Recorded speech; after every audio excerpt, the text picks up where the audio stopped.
Hi, Jessica. Can you Good hear? morning. How are you? Good morning. I'm doing great. Thanks for joining. Yeah, I'm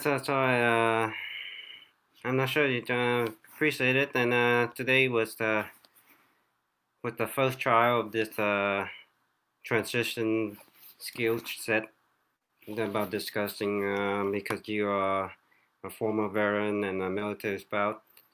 I also was the veteran, but I left the military 8 years in 2012, so it's been a okay. while. Yeah, happy to help.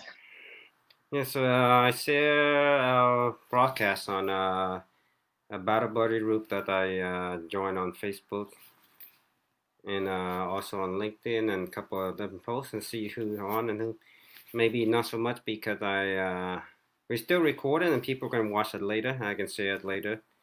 Basically, Perfect. we just discussed like yourself. You're an expert on this. You've been in recruiting for a while. Myself, I've been out the military. I've been working, and then I run startups. So, and you know that startup we use a lot of mindset where we persevering from the military. You don't quit. Like when I joined the military a long time ago in 2004, we know that when we were basic, the the mindset of keep going, don't quit, and watch out for the other people, your buddy, or your same as with your colleague. When you go to work, you watch out for your colleague. I know you help each other as a team. Mm-hmm. So in one of the role that recently I saw on was at the product vision role, like in a team. Yeah, when you lead on a military, you have one mission, one goal. So you gather all your team together in one mission, one goal. That's part of the leadership skill that transferred to the civilian world. But my other discussion was to understand, like you've been recruiting a while, what skill you using now, or what skill you transfer in the real world from the military to the civilian world, and what your company looking for, or L3 Harris, or any other recruiting experiment you. Cause I kind of lost myself because I'm not sure deeply expert on it how to transition all the skill from the military out. My skill was I kind of did a lot of diverse. I was doing construction, like the heavy equipment operator. I went to do combat engineer, and then I went last role with a staff sergeant. I did some liaison for the military, coordinate between the government, and that's what in 2010 for the BP oil spill. Mm-hmm. And I deployed to Afghanistan, so I did many things there. We cleared minefield, and we worked with international group, like like people from Australia and Netherlands. So work with different personalities is one of the skills that transfer. Yeah, like, what trying to what other thing that you use any skill that you can relate or share. I mean, the military gives so many soft skills like Mm-hmm. teamwork, adaptability, punctuality. Love the punctuality one. It's a big deal for me. Mm-hmm. Um, and then there are others like just like the culture of the military ingrains, team before self, one goal, one mission. But then now we need to look at the transferable hard skills. You did construction, you did things like that. All of that translates into a civilian career, but you might not want to work on a traditional construction site. Maybe you turn that into engineering, or maybe your admin folks, they turn that into different business management type career paths. There's always a way to spin your experience in your favor. It's just knowing how to really read into what a company wants and how to present your experience so that it fits. Does that make sense? Yeah, that makes sense. So thanks for so I also went out after the military. Well, before I left the military, I was then working full time at Honda, where it was a kind of system engineering, lead, project management kind of a role. But I don't really have a mindset of what skill I transferred, like what soft skill and what hard skill. Like I know in the military we kind of took a lot of leadership, like warrior leadership core, and like, to be like each rank you move up, you have to go to the leadership scores, or Mhm. each job you transition to. I know So, most. so the military gives you that innate leadership ability. Um, Mm, that's one of the selling points of hiring veteran candidates is they learn mm, leadership from day one. You're always taught to be leading, but now you have to look at the skills you learned in your job. Um, so you got that great leadership foundation from being in the military, and you took that into your systems engineer, project management, product ownership roles.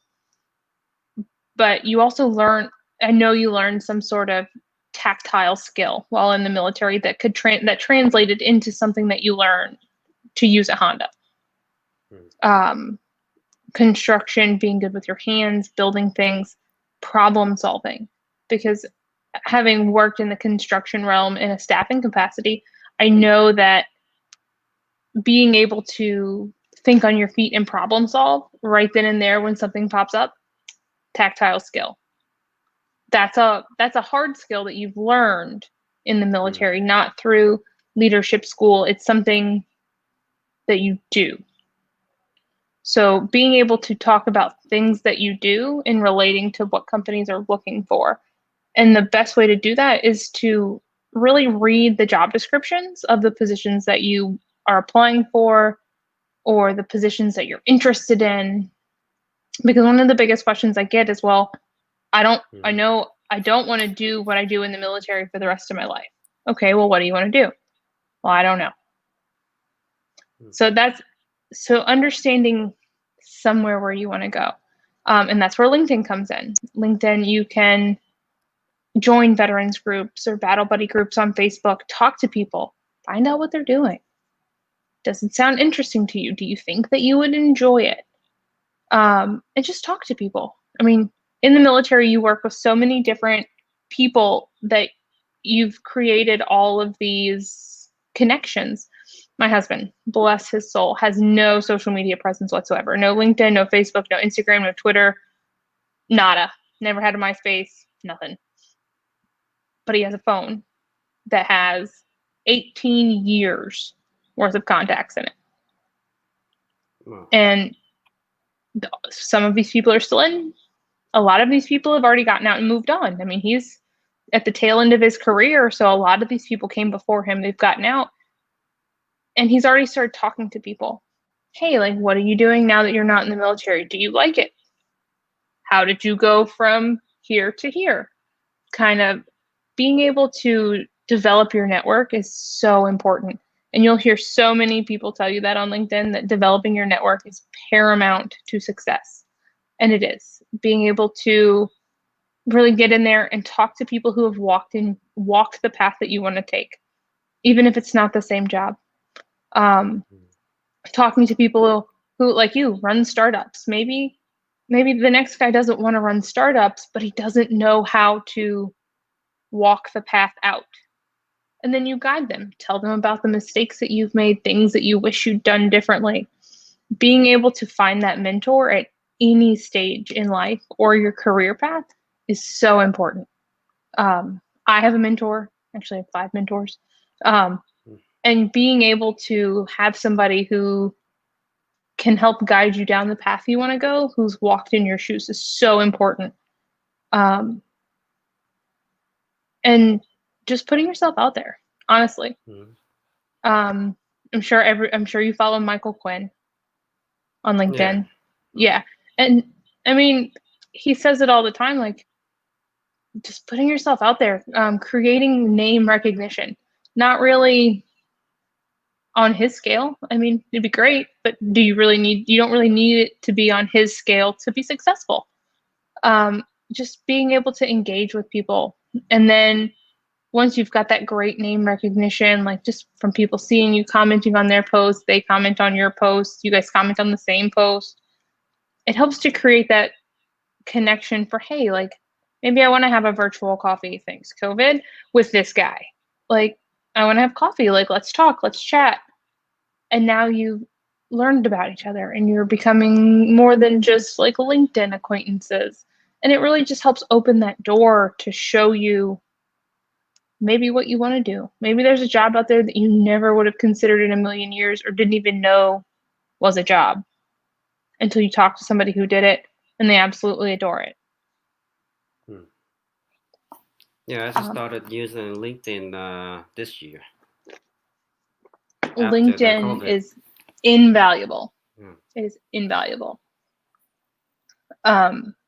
It's not hard. 5-10 minutes a day on LinkedIn. Engage with some content, like share an article. I read a ton of articles a day. Find an article that really kind of resonates with you and share it. Tell your people why you think that this article should be read. And it can be on career stuff. It can be just some cool tech article. Like I love sharing new articles about new tech that I'm reading about. And I'm not even that tech savvy. Like using my MacBook is a feat for me most days. And it just helps to create that connection with people.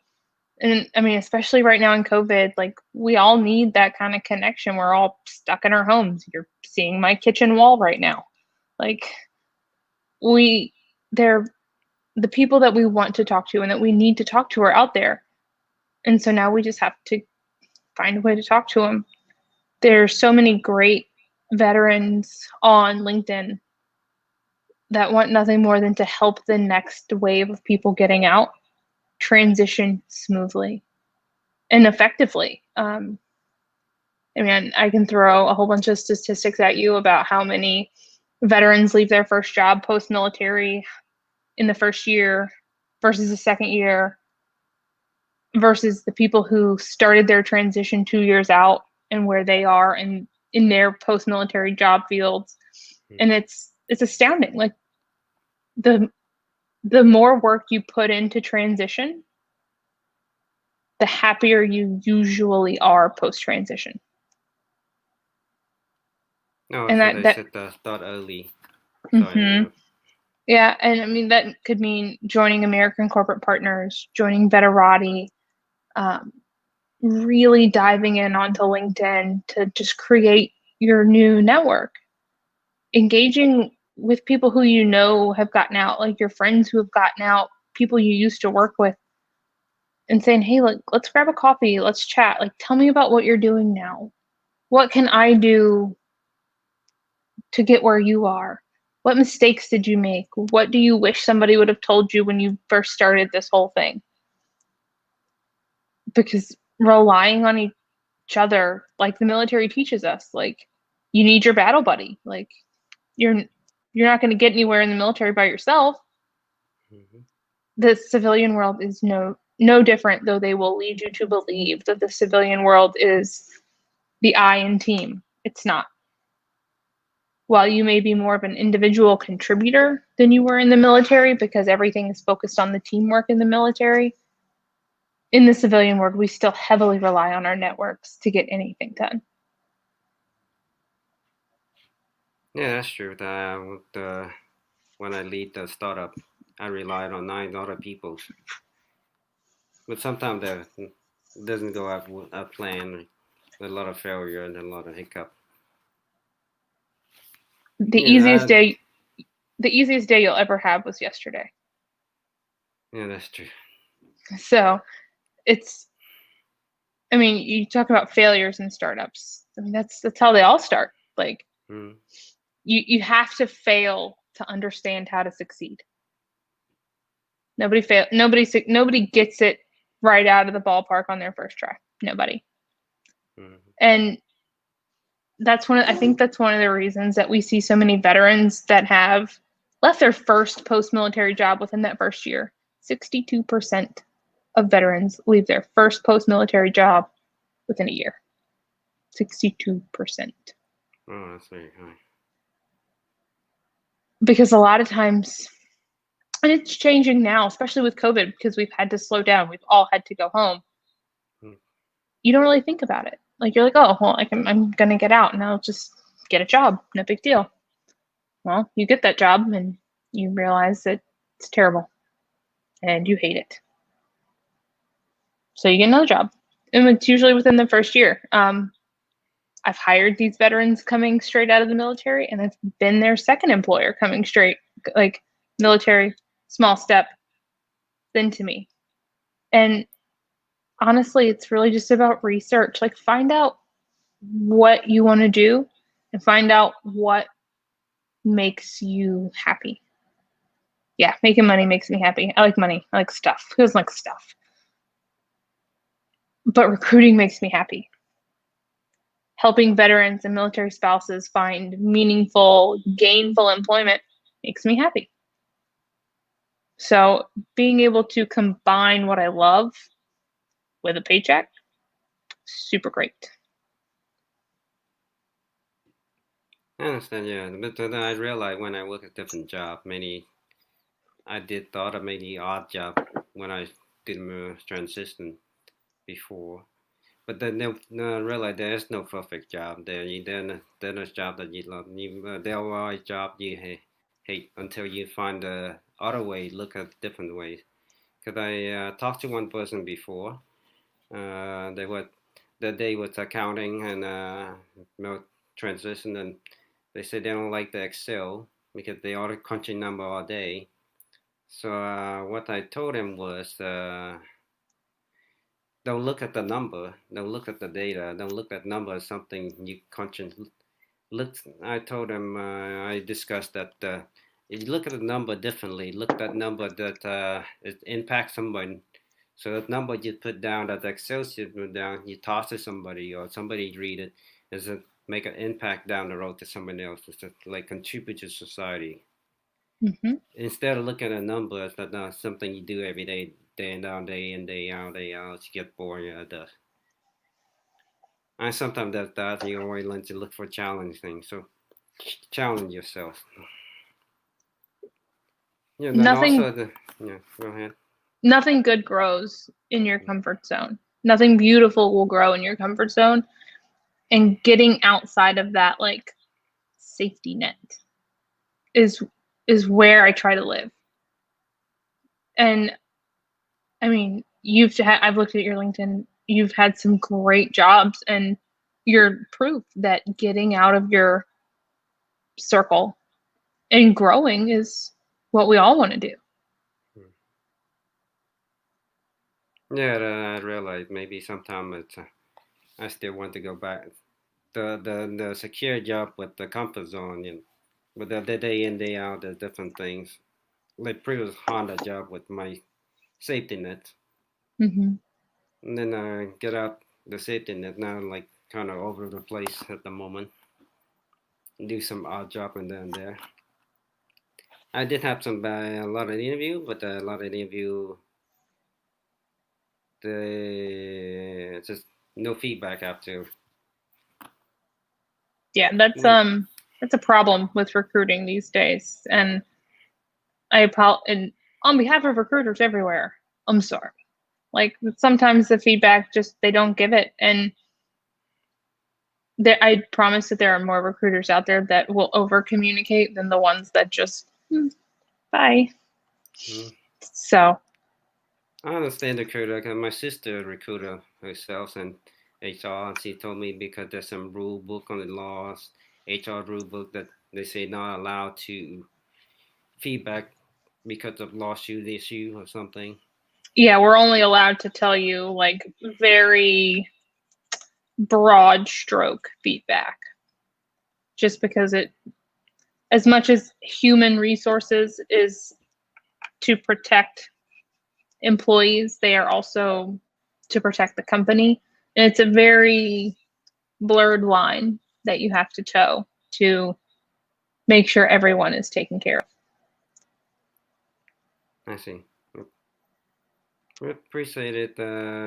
So the main other kind of topic was what at your company skill that you usually looking for the military standpoint or regular for other to see and watch this video later. What normally soft skill or hard skill you normally looking at mostly, and what you use daily.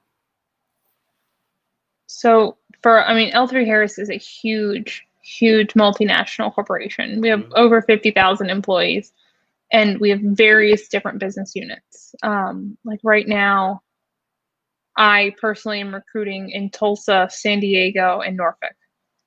And most of what I recruit for is Navy based because those are the customers that my business unit works with is the Navy. So most of what I look for is typically a Navy veteran. Take like our communications like our communications segment, which is like out in Salt Lake City. Anybody who's worked with like hand radios, we do electrical work, we do engineering, mechanical, electrical, software, systems, all kinds of engineering. So honestly, there's no right answer for what kind of skills we look for, hard skills wise, because we hire for such a vast array of things. Like right now, I could probably take a couple of logistics specialists, some fire control technicians from the Navy, a couple of engineers. It really just depends on where you want to work and what you are aiming to do. Obviously, as an engineer, you would need the educational background. But then there are other career avenues within L3 Harris that you don't necessarily need a degree for. Um, like my logistics specialist wouldn't really need a degree. We have trades, we have everything in between.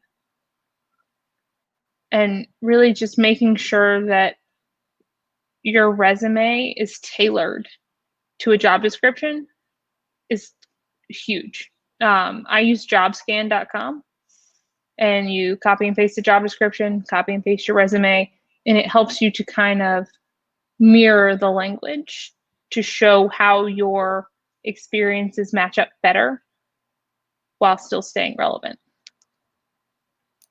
How would you experiment with the job scan? I used that before, but sometime I tell it like not for my experiment. I tell it, but then I never seen it respond unless I do it by my hand and get connection. And then I get more response. So, especially right now, there are millions of people looking for jobs. Mm. Millions. I have 20 applications to go through every morning. Oh. So it's competitive, and Mm. that's why now especially networking is so important.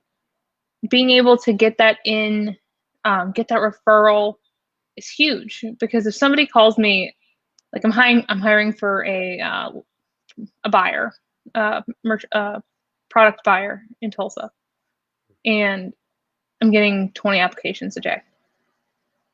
It's Oh. sometimes overwhelming the amount of applications I get.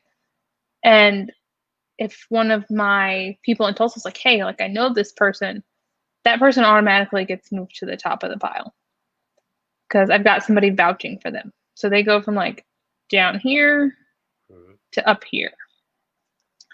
And it helps. It helps. Find somebody, make nice, shoot your shot. The worst they're gonna say is no, or they're just not gonna respond to your message.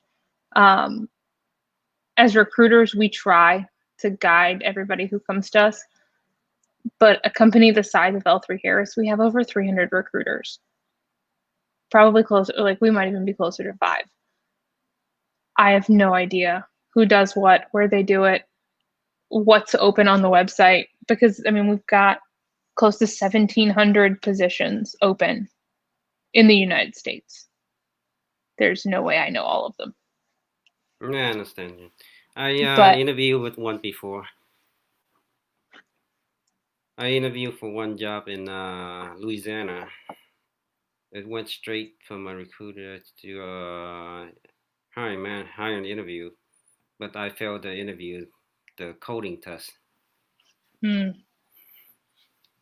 The Yeah. coding background. I was not deeply involved in compared to what I did at Honda or my own startup. I just learn as I go and figure out what I need to build, and then just learn the stuff that I need to build. But the Mm. coding test is usually I have experienced this at many other companies, big lodges, and they send a generic coding test, nothing to do with the job. Usually some algorithm, some coding, or some generic thinking, critical thinking, but it's not related to the job. So it's not the stuff that you do every day. Yeah, it's more of a That's broad strokes because they can't give you with so much proprietary information during the interview stage. and then the stuff that you never done, you tend to fail unless you have to go back, like start back and study again, like you once. And then there's also the trend that Google just recently, not what in the news, that maybe future degree is not needed, but your skills and your learning, because a lot of people are transitioning online. How that affect your Um, recruiting in the future? so I would love to see a hard line in the sand go away for bachelor's degrees. There are so many instances where I don't think they're needed. As somebody who is finishing their bachelor's degree in a few weeks and starting their master's in January, I'm sitting here preaching that I wish they weren't needed, but um, Mm, like I have a systems engineer role open in Norfolk for somebody who has worked on a particular type of software for the Navy. It's their Aegis um, fire control, like weapon system technology. mm, And I have a candidate who's got 13 plus years experience, but he's not finished that bachelor's degree. So the government won't approve him. yeah, that's And he's literally the perfect candidate, but he doesn't have a bachelor's degree. And I think that even the places that are like, oh, well, if you had so many years experience, we'll waive your degree. Right. Well, then this kid needs 22 years experience at 34. So, no. yeah. I would love to see the trend of bachelor's degrees going away. There are just so many things that don't need it. Yeah, it's really when I studied, got a bachelor. I on the map. I don't see much stuff that I use in school, learn in school, use at the job itself. I Not learn as even a I little go. bit. And same thing when I look at other jobs that look for product management. They require the MBA, like you going for the MBA itself. But like Amazon particularly, they looking for MBA, people with MBA background. But yeah, same thing. Unless you can prove the skills, bypass the MBA requirements. Yeah, and I mean, I'm going for my MBA from LSU, your alma Yeah, mater. yeah. And honestly, because there's no recruiting degree path. Like, it's so there's no recruiting degree path. It's not HR, it's not Mm. marketing. So that's actually what I did. I combined a marketing undergrad. I'm going to combine my marketing undergrad with an MBA with an HR focus Mm. because there is no recruiting degree path. Most people don't set out to become a recruiter. They kind of luck into it. That's kind of what happened to me. Like I just kind of lucked into a recruiting job and it just kind of snowballed. How did you get to your recruiting? Did you just apply or join or just went Um, out and did it yourself? I was in the world's worst job ever selling Oh. cars, and it was terrible. And so I saw a position online come open for an agency recruiter, which is half sales, half recruiting. Well, I already had the sales background. I wasn't worried about that. So I went in and I was really good at it and I loved it and I had so much fun with it. And so now I've grown through agency recruiting into corporate recruiting, which is much more my style. I much prefer recruiting for one person and not having to sell. Selling is soul crushing. Yeah, I understand. I wasn't doing sales myself. I was college selling knife, and then went sell knife, then sell insurance, then I started trying to sell houses, and it didn't work so well. I mean, I can do it. I just don't love it. Sales is just soul crushing. Like making 9,000 sales calls a day was not my bag. Right. So, yeah, recently I tried to sell fish, but it's not so simple either. I appreciate it for your time and thank you for your input. Maybe there are more comment later or when I post this, and then if people requested more, we can do another follow up. Yeah, Absolutely. yeah. Thank you for your time and looking forward to your new MBA, maybe your future role and more connection. Have a good day. Thank you, appreciate it.